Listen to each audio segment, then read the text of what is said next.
In this video, I'm going to talk about what to look for when you are choosing a pendulum. So first of all, what is a pendulum?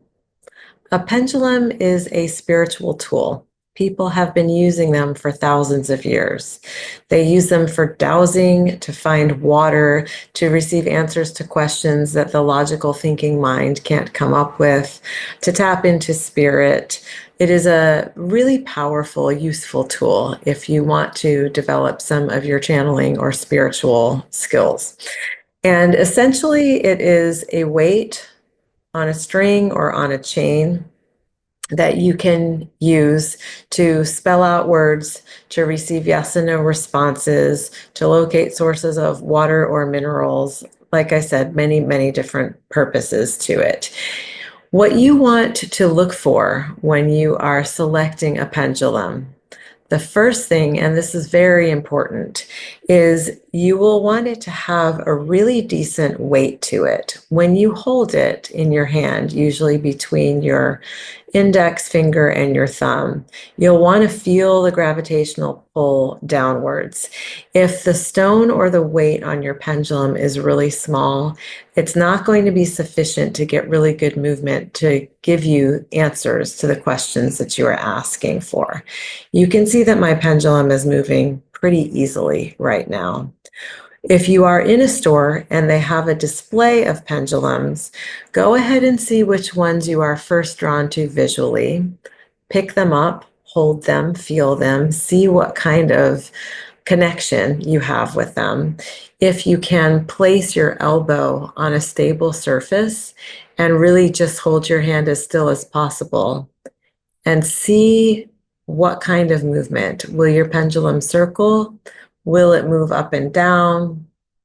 How does the movement feel? Is it easy, or does the pendulum mostly hang still and straight, or maybe just wiggle a little bit? You will want it to have good movement.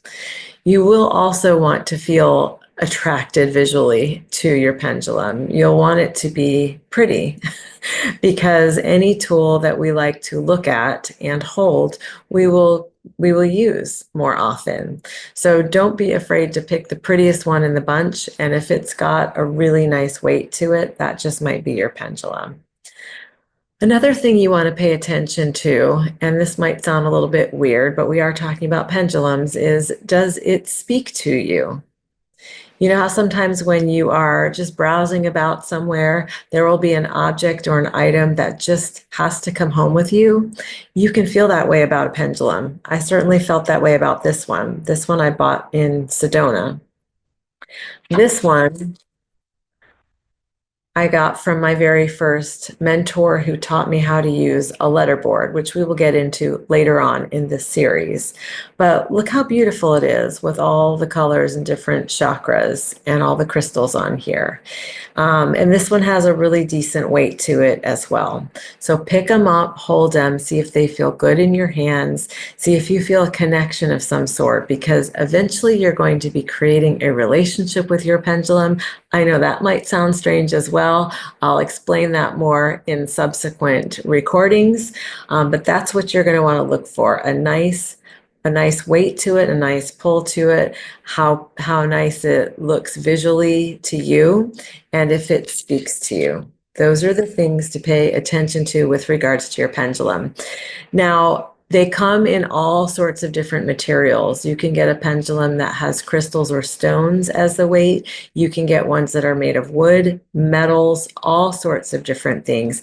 That's just based on your individual preference. So if you really want one made of metal, then you'll go look at those. Just make sure it's got a good solid weight to it. In the next video, we will talk about preparing to use your pendulum for channeling.